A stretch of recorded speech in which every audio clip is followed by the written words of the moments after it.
everybody, and welcome. We would like to start out today's event with everybody standing for the Black National Anthem, Lift Every Voice and Sing, which we perform by our own Sean Holland II, an MSU sophomore in music performance. Mr. Holland.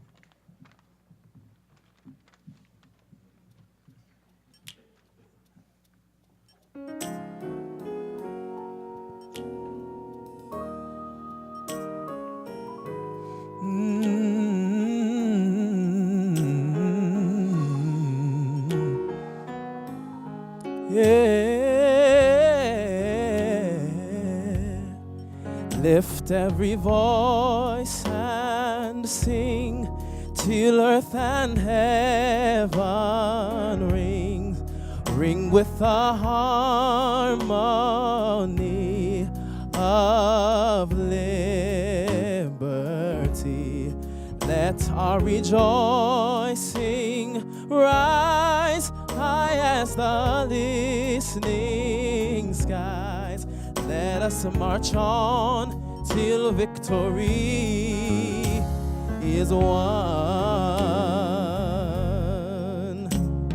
Sing a song full of the faith that the dark past has taught us. Sing a song full of the hope that the present has brought us. Facing the rising sun of a new day has begun. Let us march on till victory is won. Thank you.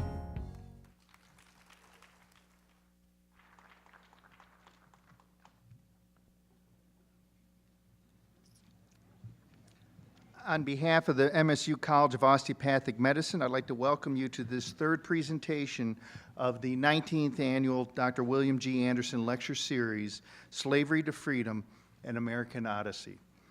My name is Andrea Maffetano. I'm the Dean of the College of Osteopathic Medicine. It's my honor to sort of MC today's events for you today. I'd like to begin by extending our gratitude to the numerous sponsors who have helped make this year's series possible. From the many MSU College and unit sponsors to the community organizations and the corporate sponsors, all the way to the College of Osteopathic Medicine statewide campus system, hospital systems, education partners. This is truly a collaborative, holistic event. The complete list of sponsors is in your program. I hope, and we all hope, that you'll make a point to acknowledge them for helping us bring these thought-provoking speakers to East Lansing, and we certainly have one today. Also, I ask you to please take a moment and try and mute your cell phones, and we'd like to limit any photographs or videos during today's session. At this time, I'd like to introduce Dr. William Anderson, the driving force behind these important lectures. Dr. William G. Anderson, his wife Norma, Martin Luther King Jr., Ralph Abernathy, and others were together the foci of the Albany movement, one of the most important civil rights struggles in the United States. Nearly 20 years ago, Dr. Anderson shared a vision for what this series, this seminar series, could be, and he has been at the core of helping us bring outstanding speakers like Mr. Vernon Jordan to Mid-Michigan since 2000.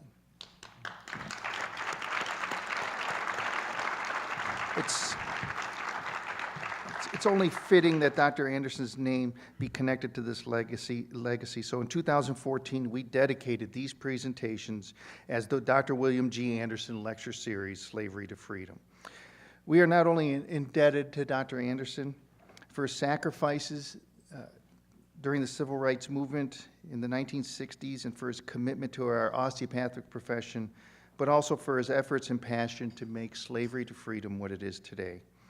He's been a physician for more than 60 years, the first African-American elected president of the American Osteopathic Association, a clinical professor at MSU College of Osteopathic Medicine for more than 3 decades now, and a professor of surgical specialties, and my senior advisor and mentor.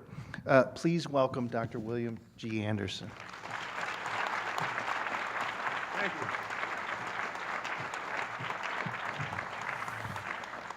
I am indeed honored to have the privilege of being a part of this lecture series. And I am especially honored that when I got around to extending the invitation to friends from my past, I remembered one that came to Albany when I was in deep trouble. For those of you who have been involved in civil rights activity, if you have not been to jail yet, I'd like to talk to you over here at the end. I'd like to know what it's like. Well, I happen to be down in Albany, Georgia. I'm going to introduce to you, just a minute, my friend, who I have been announcing. You know, I've known him for 50 years. Well, he corrected me at lunch today. He said, no, Andy, it's not 50 years. It's only 47 years. Well, when you get a certain age, it's all right to forget some things, isn't it? Like a year or two here and there when it is convenient. But anyway, let me tell you that when I first met our guest, I was in deep trouble. And those of you who know me know that I'm apt to get into deep trouble most on any given day. And if my mother and father were yet alive, they would tell you that he has always been one to get in trouble. And my son is here and his wife, and he's been with me long enough to say, oh yeah, he can get in trouble.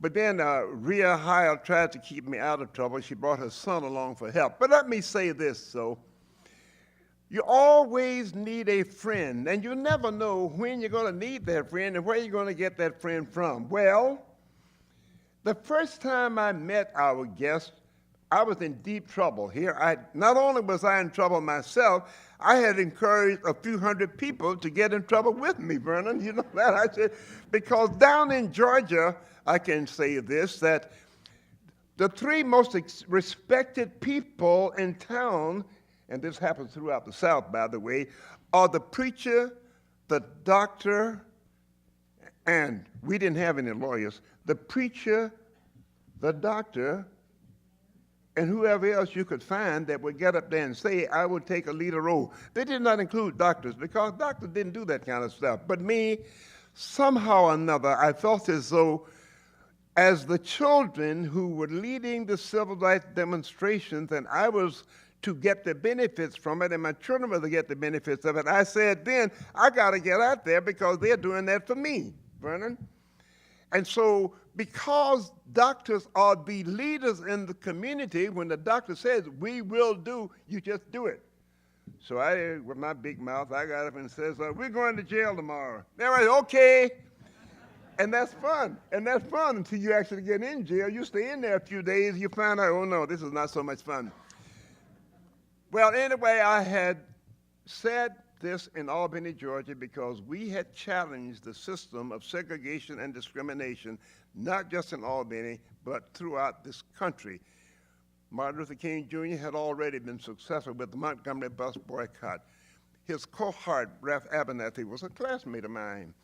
We all managed to come together in Georgia at some point when I then, as a practicing osteopathic physician, I said to these people that we're going to jail tomorrow. Okay, you're a doctor, we're going with you. Now I got them all in jail and don't know what to do. Now I say after you stay there a little while and you start eating collard greens and black-eyed peas every day, you know, that gets to be old stuff. I like collard greens and black-eyed peas, but there comes a time when you want something else. So I says, I got to get these people out of jail somehow, otherwise they will be ready to lynch me when I get out and, you know, join the lynching parties. And I remembered Vernon Jordan. Who wouldn't remember Vernon Jordan? Vernon Jordan had recently graduated from law school, and he's from DePauw. I think it's DePauw. Yeah, I think that's a... It's not a training school, you know, it's a legitimate school, but he was out of law school. And as fate would have it, he was assigned to the NAACP, to their legal staff, in the shadow of Thurgood Marshall, who, in my opinion, was one of the greatest lawyers that this country has ever produced. And so they said that we need somebody to go down there and help Anderson get out of trouble. And so he got with his boss, and I confirmed today that Ruby Hurley was your boss. He says, oh yeah, Ruby Hurley was my boss. And so I called the NAACP officer. You need to come down here to help me, but I need somebody with some talent, some experience, some knowledge, some skills as to how to deal with these people. And they sent Ruby Hurley, but more significantly, they sent Vernon Jordan. Vernon Jordan is our guest today. Yes, he has all of the credentials, a law degree. He serves on numerous corporate boards that recognize the talents and the ability and the experience that he has can be of value in business and industry as well as in law. So Ruby said to him, let's go down to Albany, Georgia. There's a boy down there by the name of William Anderson who claims to be a doctor, and he does not know what the hell he's doing. And they were right, Vernon, they were right. And so they came, she said to Vernon, all right, we're going down to Albany, Georgia. He said, where's that? No, he was familiar with Georgia because he spent a lot of time there. But what he did was, when he came there, he immediately sensed these people are eager for something. They're eager for freedom and justice and equality and the right to register and vote, and came down with him. Well, they came to our mass meeting first, and then we had a board meeting in the middle of the night. That was the only time we could do this, by the way. We had a board meeting in the middle of the night. They came to the board meeting, and here came Vernon Jordan, very impressive. I thought I was about the tallest one down there, and he was taller than me. But they came to the mass meeting, and the first thing Ruby Hurley said was, you see what kind of mess you got these people into? Well, I say, hell, I know that. We've been in mess ever since we were brought to this country 400 years ago, so that's nothing new. That's nothing new for us. We need someone who has the temperament, they have the knowledge, they have the ability to help us to make this right. She brought Vernon Jordan with her. I got to know him then. I came to respect him more and more as I saw his talents. He stayed with NAACP for a number of years. He was with the Urban League, and I told someone with the Urban League here, he was with the Urban League for a number of years. And then some president-to-be in the United States recognized I need somebody with that kind of political talent that can help me to get elected. Many of you don't know that Clinton did not get elected the first time he ran for governor of Arkansas. Is that about right, Vernon? He did not make it. And it was Vernon Jordan that went to him and said, you know, you got to do that again because you have some talent and some skills that we need to lead this country. So Vernon, with his background as a lawyer, as a businessman, as a thinker, as a doer, one who gets results. That's why he served on so many different corporate boards, even till today. DePauw University prepared him adequately. He came, he sensed the problems that we were having, he sensed the need for the skills that he had, and joined in with what became the Albany movement. So I'm indeed honored that he accepted the call. When I placed the call out to him, I heard him yell down the hall, that's William Gilchrist Anderson, Albany, Georgia, and he is in trouble again. So I guess I'd have to go down there with Rupert Hurley. So I am honored and privileged to introduce to some and present to others my friend, an outstanding educator, lawyer, politician, businessman serving on many corporate boards. It is my privilege to introduce and present to you my friend, Vernon Jordan. Vernon, all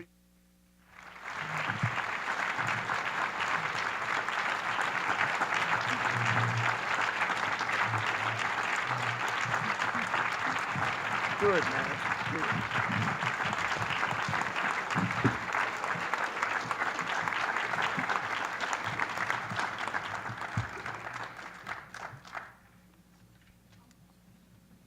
Dean Amalfitano, MSU trustee Joel Ferguson, my introducer, Dr. William Anderson, ladies and gentlemen. It's a great joy and privilege to join you today in the Wharton Center, a center named for two dear friends of mine, Dr. Clifton Wharton and Dolores Wharton, who over the years have taught me a very important lesson. That is that friendship is the medicine of life. I spoke with both of them yesterday, and they asked that I extend to you their greetings and best wishes. 47 years ago, 1972, when I was in the early days of my tenure as the head of the National Urban League, having succeeded Whitney Young, and Dr. Wharton was president of this university. Cliff invited me to Michigan State to give the midterm commencement address and conferred on me an honorary degree from this great university. So tonight, the prodigal Spartan returns.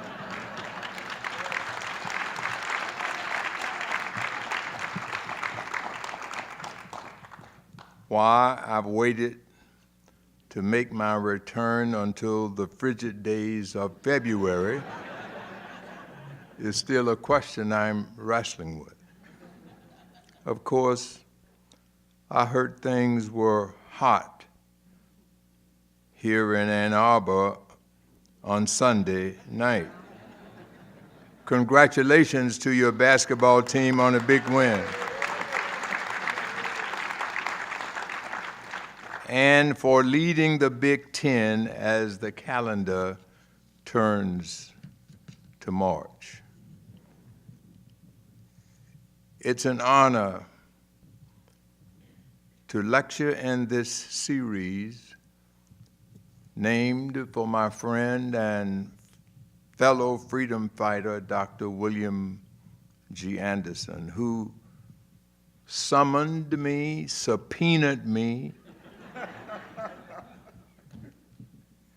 bribed me to get here this evening. And while we are here tonight in Michigan, our friendship and fellowship can be traced back to our home state of Georgia. He's from Americus, Georgia, and I'm from Atlanta, Georgia. He was a great leader of the civil rights movement in Albany, Georgia, at a pivotal moment in the history of the civil rights movement, working alongside Dr. Martin Luther King, Jr. And while we remember Martin King, Dr. Anderson deserves so much credit for what the Albany movement accomplished and his leadership role in the movement, and we thank you, my friend.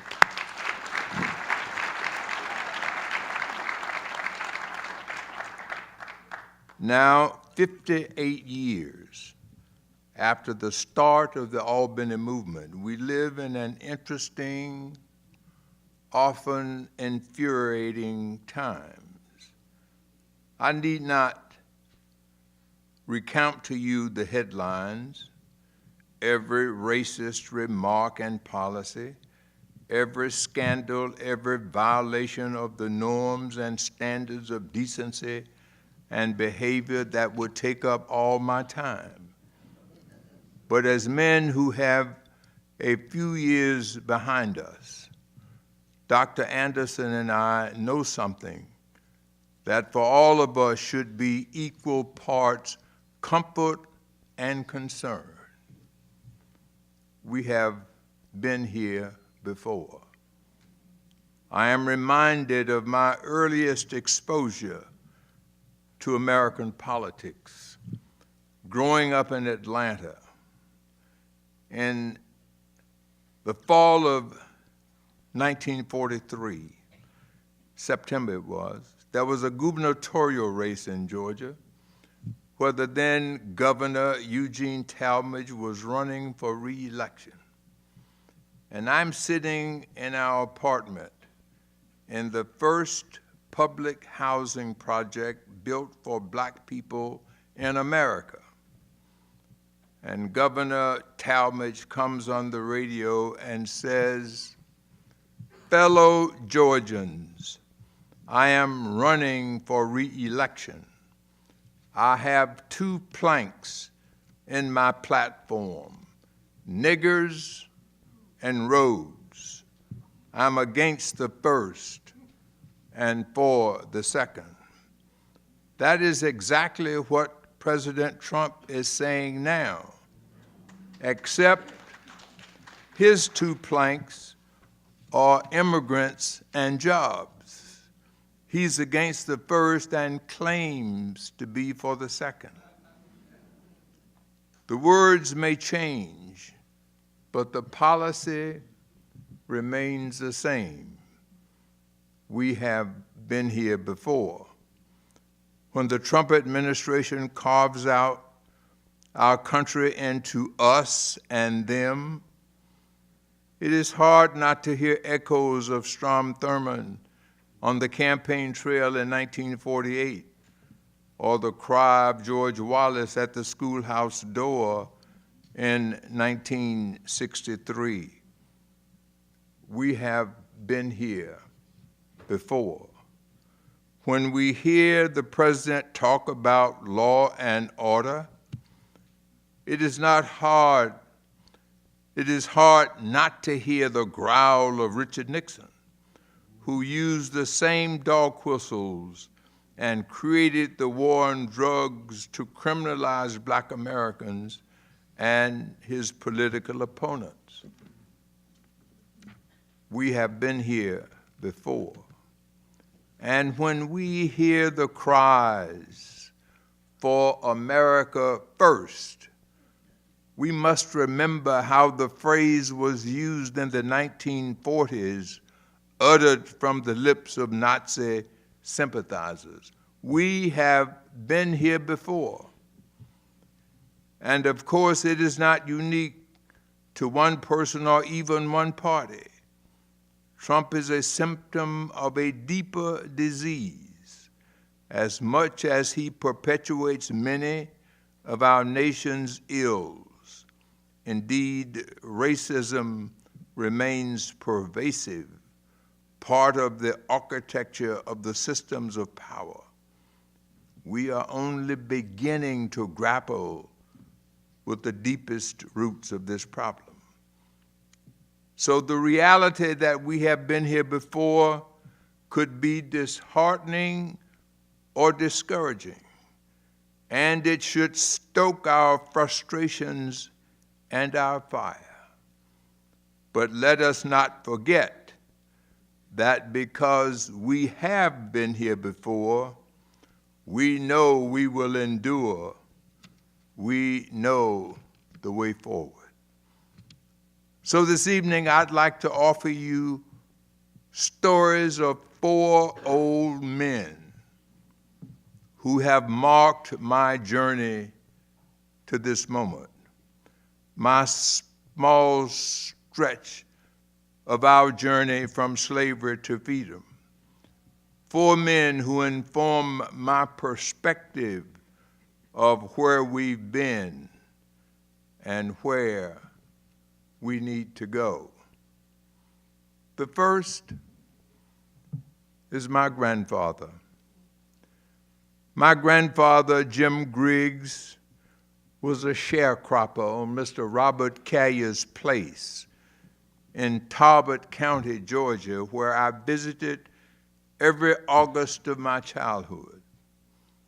In the summer of '47, I'm 12 years old, I got up the nerve to ask Pa something that had concerned me. We were sitting on the front porch of his roadside shanty, rocking to the same rhythm in our old raggedy rocking chairs, and I said, Pa, I would like to ask you a question. Pa says, what is it, boy? I said, Pa, at 70 years old, way down here in Talbot County on Mr. Robert Calyer's place, what is it, Pa, that you want most out of life? And my grandfather raised himself up from that old raggedy rocking chair. He had snuff in the front of his mouth and tobacco in the back of his mouth at the same time. He raised up and spit that tobacco and snuff all the way to the highway in a straight line. And he leaned back and he said, Junior, at 70 years old, way down here in Talbot County, on Mr. Robert Calyer's place, all I want out of life is to be able to go to the bathroom indoors in a warm place one time before I die. That was my grandfather's highest aspiration. That was his impossible dream, to be able to go to the bathroom indoors in a warm place one time before he died. Pa didn't say he wanted to learn to read and write and do arithmetic. He didn't say that he wanted to register to vote or sit on a jury or eat at the lunch counter or go to the library, because his life was so blinded by segregation, discrimination, and dehumanization that his highest aspiration was a basic creature comfort. I am forever reminded, edified, sanctified, yea, even tormented by my grandfather's experience.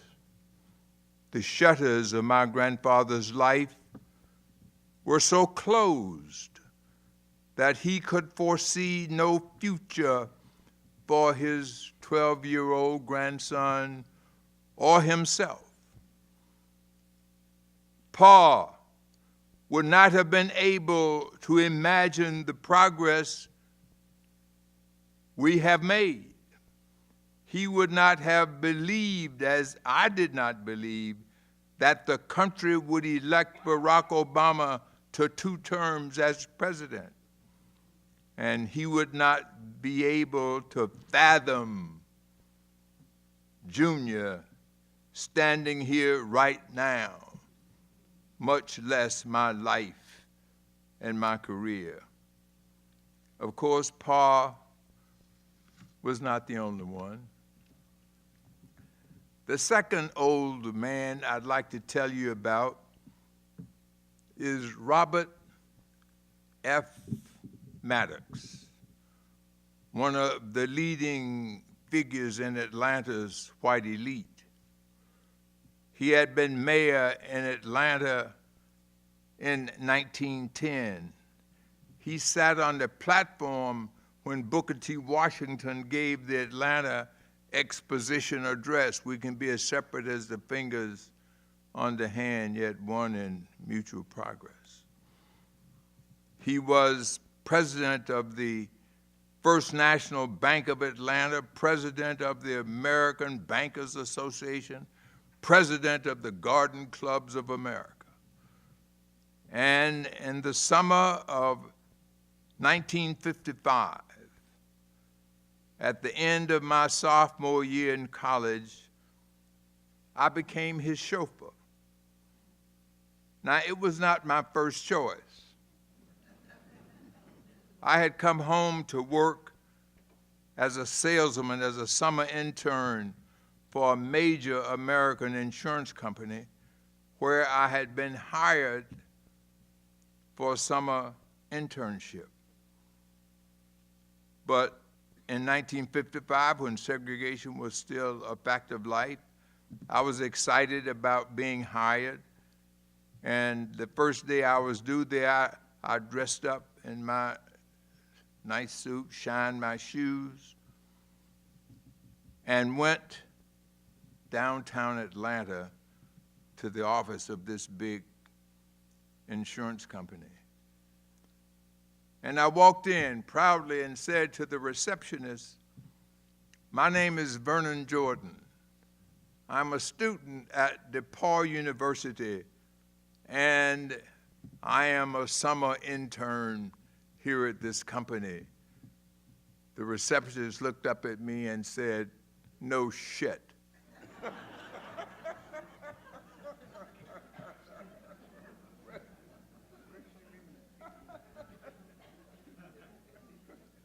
And then she picks up the phone and says, "There's a colored boy here who says that he's a sophomore in college and that he is a summer intern. Can you believe it?"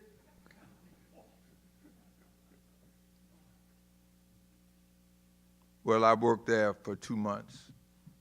They wouldn't let me come to the office downtown. They put me in a black real estate's office down on Auburn Avenue, where all of the black businesses were, and he and I would go and try to sell income protection insurance to colored businesses or black businesses with 5 or more employees.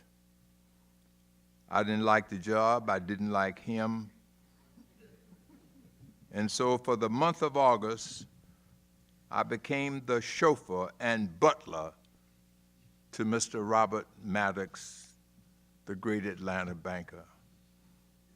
Every morning, Mr. Maddox would come down the stairs, pick out a walking stick and an appropriate straw hat, and I would open the door to the back of his 4-door Cadillac, and I'd drive him around the property, and we would stop, and the yard man would come and give him a flower for his lapel, and I drove him to the First National Bank, and he would stay sometimes 10 minutes, 20, never more than an hour.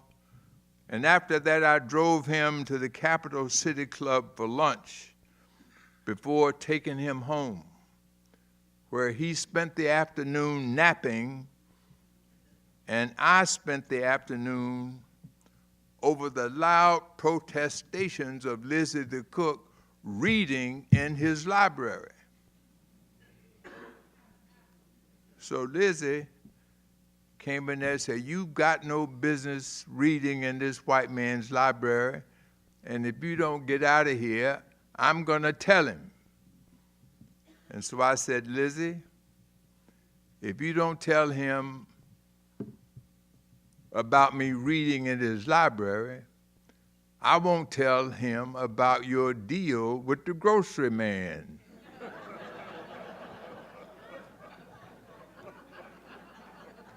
If the weekly grocery bill was $250, Lizzie would write $400, because she and the grocery man had a deal. But when I drove her home on Friday, she would have 2 turkeys, 2 hams, which was the dinner after church at Mount Zion Baptist Church where Lizzie played the piano.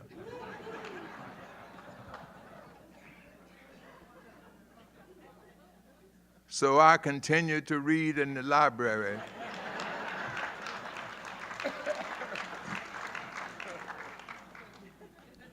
One afternoon, while I was there reading, sitting in Mr. Maddox's chair, he walks in, he can't sleep. He's in his pajamas, and he's got a bottle of Jack Daniels in one hand and a glass in the other. And he walks in and he sees me comfortably sitting in his chair reading. And he says, "What are you doing in my library, Vernon?" I said, "I'm reading, Mr. Maddox." He said, "Reading? I've never had a nigger work for me who could read." And I responded, "Mr. Maddox, I can read. I go to college." And then he said, "You go to those colored schools over there?" I said, "No, sir. I'm a student at DePauw University in Greencastle, Indiana." He pondered for a moment, and then he said, "White children go to that school?" "Yes, sir." "White girls go to that school?" "Yes, sir." And then he gave himself away. He said, "Are you studying to be a preacher or a teacher?" Because he was the kind of Southern white man who thought that any black who was educated had two options. They could teach or preach. And I said, "No, Mr. Maddox, I'm going to be a lawyer." He said, "What?" I said, "I'm going to be a lawyer." He said, "Niggers are not supposed to be lawyers." I said, "Mr. Maddox, I'm going to be a lawyer." And then he said to me, "Don't you know I have a place downstairs for the help to relax?" I said, "I do. But you have these wonderful books, and I'm sure you don't want these wonderful books downstairs in that old dusty place." I was practicing law.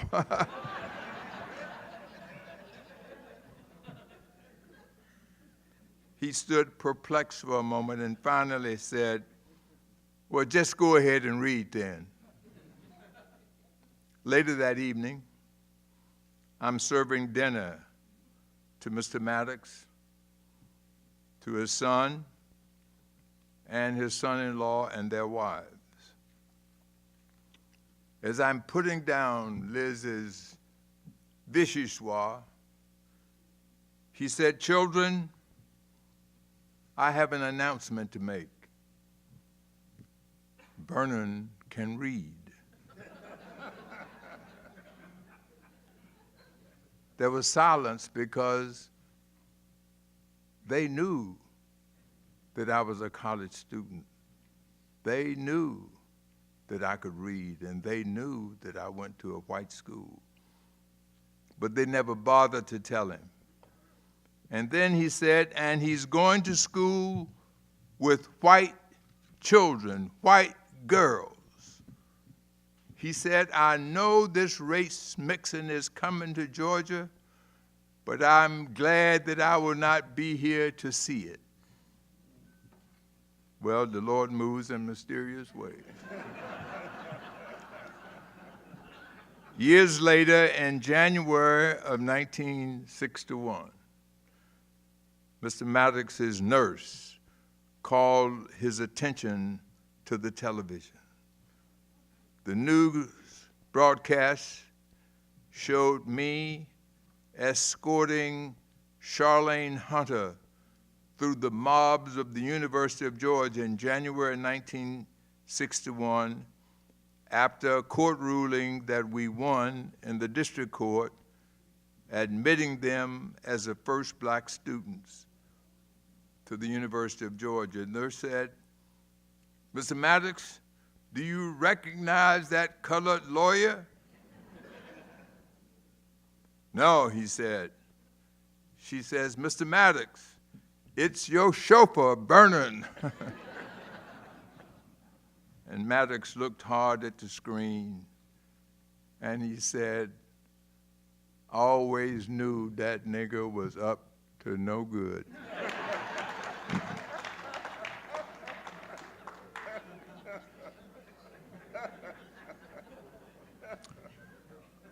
And that is what I ask of you today, to get up to no good, the kind of no good, what my friend John Lewis calls making good trouble.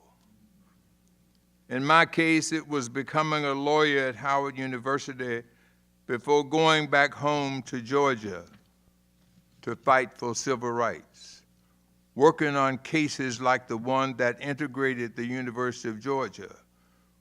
When Maddox said I was up to no good, I was literally helping to open the door for Charlene Hunter Galt, who is today an esteemed journalist.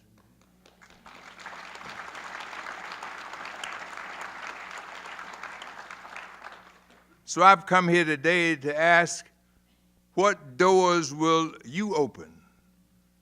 What trouble will you make? What justice will you serve? Because now it is your turn. We may have left slavery, but look at the world today and you can't tell me we've reached freedom. When I was here in 1972, I told this university that the civil rights issues of the 60s have changed. In the 60s, the issue was the right to sit on the bus. Today, the issue is where that bus is going and what does it cost to get there. In the 60s, the issue was the right to eat at the lunch counter. Today, the issue is the hunger and malnutrition that stalked the land. In the 60s, the issue was fair employment opportunity. Today, that can no longer be separated from full employment of black people and equal access to every kind of level of employment up to and including top policy-making jobs. And today, 2 decades into this 21st century, for all the progress we've made, too many of those issues remain and more come to mind. Massive incarnation, maternal mortality, voter suppression, national regression. There is so much work to do, and yet we must have hope because we know change is possible. Society can change. People can change. And that brings me to the third old man. In May of 1980, I was shot in the back with a .30-06 hunting rifle by a white supremacist in Fort Wayne, Indiana. And when I came out of the operating room after the surgery that saved my life, one of the wires and telegrams that came from Montgomery, Alabama. It read as follows: "I was shocked and saddened to learn of your injury. I am praying for your complete recovery and am thankful that your life was spared."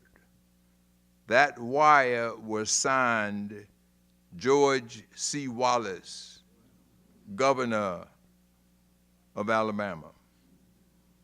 Now, I fought Governor Wallace and what he stood for from the day he defied the law and morality by trying to deny black people their rights under the Constitution. But I appreciated that wire. It said to me that political differences must be subordinated to common humanity. It said to me that we are all human beings who have to reach out to each other. The story does not end there. A year later, I went to Montgomery, Alabama to celebrate the retirement of a great civil rights champion, E.D. Nixon. E.D. Nixon was the first person Rosa Parks called when she got arrested. 5 minutes before the program started, state troopers wheeled George Wallace, the governor of Alabama, into the George Washington Carver High School auditorium. At the end of the program, Governor Wallace had the state troopers put his wheelchair up on the stage and rolled him toward me. We shook hands. Governor Wallace said, "Vernon, you got my telegram. You said so in the speech." And I said, "Governor, it was the first one that I read." He said, "Now, Vernon, you were shot worse than me, but I hear you still play golf and tennis, and here I am stuck in this damn wheelchair." And then he said, "Vernon Jordan, would you do something for me?" "What is it, Governor?" I answered. And George C. Wallace, the man who proclaimed segregation now, tomorrow, forever, said to me, "Vernon Jordan, will you reach down and hug me?" That's the absolute, God-honest truth. The mean old racist who once stood in the schoolhouse door to keep black people out could no longer stand at all. Yet he wished he could stand, not to set himself defiantly athwart history, but rather to embrace me as a brother. My experience with Governor Wallace is a reminder that the road may be long, but we can bring about change in this country and in our hearts. We can come together again because we have been here before. But it will not be easy, and it will not happen by itself. So what I said here nearly a half century ago remains true today.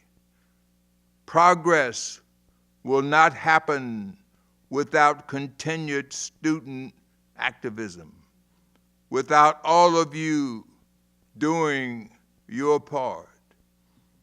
Now it's your turn to lead, to take the baton, to take the strength of Harriet Tubman and Frederick Douglass, of W.B. Du Bois and Ida B. Wells, of Langston Hughes and Zora Neale Hurston, of Thurgood Marshall and Constance Baker Motley, of Martin Luther King Jr. and Ella Baker, of Rosa Parks and Medgar Evers, of Barbara Jordan and Dorothy Height, and too many more to name who have gone before you and paved the way.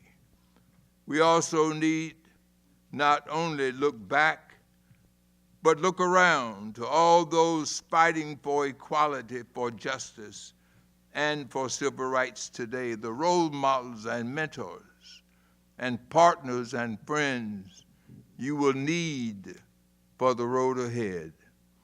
And as you get up to no good for the greater good, there may be in public office or leading protests in the public square.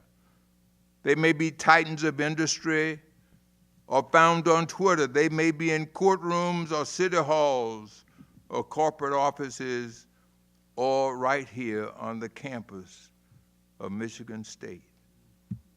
But now it is your turn to litigate and legislate, to protest and protect, to stand up and speak out, to lead the movement in the modern era and make our voices heard and presence felt, to push the country forward, to fight for freedom and build a better future. Which brings me to my final story. The fourth old man, whose experience is not like that of my grandfather or Robert Maddox or George Wallace, because the fourth old man is me. So what can I leave you with? And perhaps it's this. We live in an age of immediacy, immediate deliveries, immediate communication. But the work of justice takes time. And that means you need to find your rock, your inspiration. I've recently been reflecting on Lift Every Voice and Sing, which was sung at the beginning. By James Weldon Johnson, 100 years ago, it became the official song of the NAACP. It's a song I have sung my entire life, from those earliest days with Paul, through my years in the movement, in moments of joy and moments of sadness. And it will be sung after I leave this earth. As I have grown older, I have come to marvel at the depths of its wisdom, passed across generations. Tonight, I leave you with these words, which feel as appropriate now as they ever have, so that you might carry its light as you lead us forward, and that you may be inspired as you take your turn. Lift every voice and sing, till earth and heaven ring, ring with the harmonies of liberty. Let our rejoicing rise high as a listening sky. Let it resound loud as a rolling sea. Sing a song full of the faith that the dark past has taught us. Sing a song full of the hope that the present has brought us. Facing the rising sun of our new day begun, let us march on till victory is won. Stony the road we trod, bitter the chastening rod, felt in the days when hope unborn had died. Yet, with a steady beat, have not our weary feet come to the place for which our fathers sighed? We have come over a way that with tears have been watered.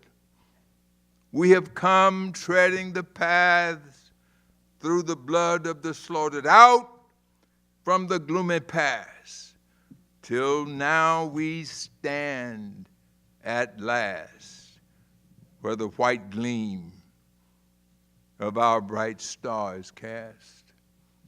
God, God of our weary years, God of our silent tears, Thou who hast brought us thus far on our way, Thou who hast by Thy might led us into the light,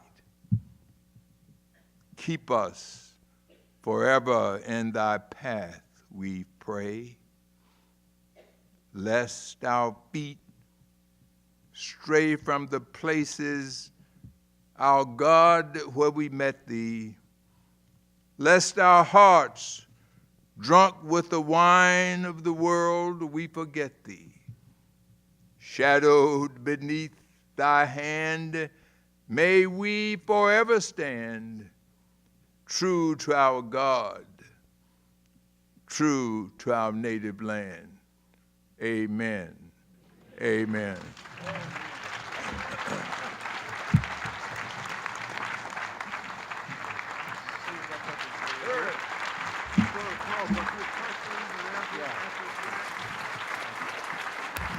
I,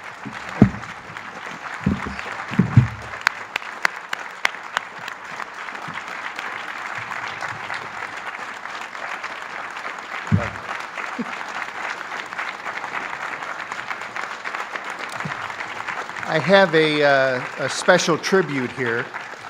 Let it be known that it is with the utmost respect and admiration that we honor Mr. Vernon E. Jordan, Jr. for his dedication and commitment to addressing racial discrimination and for his leadership in the civil rights movement.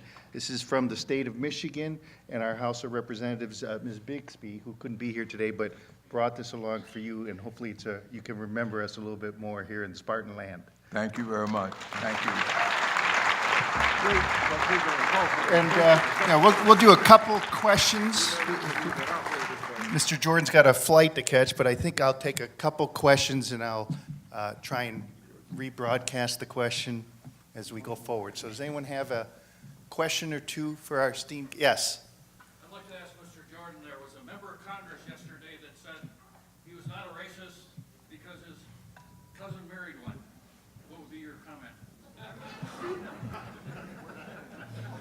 I don't know how he can take credit for what his cousin did.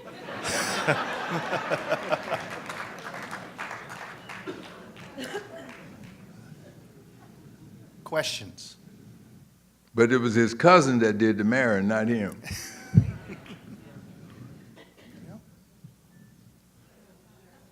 Oh, Ray. Oh. I just wanted to know if Paul ever got to the bathroom. Pardon? My grandfather, The question was, how did his father ever, or grandfather, ever get his desired warm bathroom? my mother had the best catering service in Atlanta, and that's how I got my tuition paid to college and law school.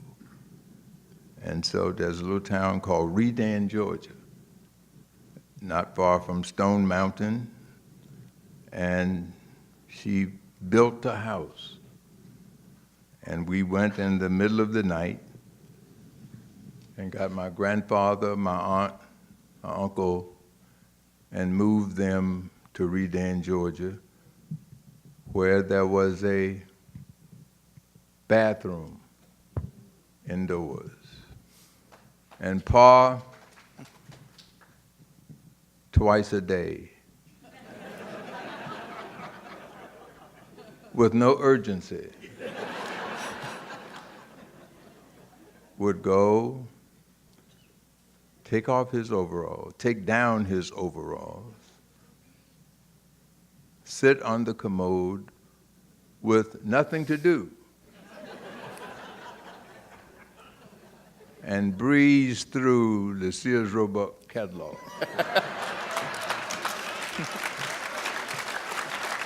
Thank you. That's the truth. Yeah. question up here?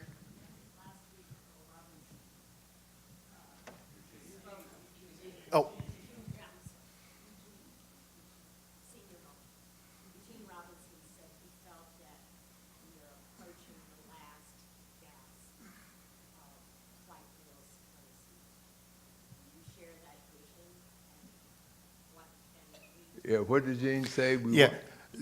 Mr. Robinson was here, Yeah, I Eugene, know and it. and stated that we're approaching the last gasp of white supremacy. Do you agree? Of white male supremacy. What do you think about that? I think it's been around a long time, and I think it's going to be around a long time. Before we leave, we will stand together and sing "We Shall Overcome." Okay, okay. Hold somebody's hand next to you. We shall overcome. We shall overcome. We shall overcome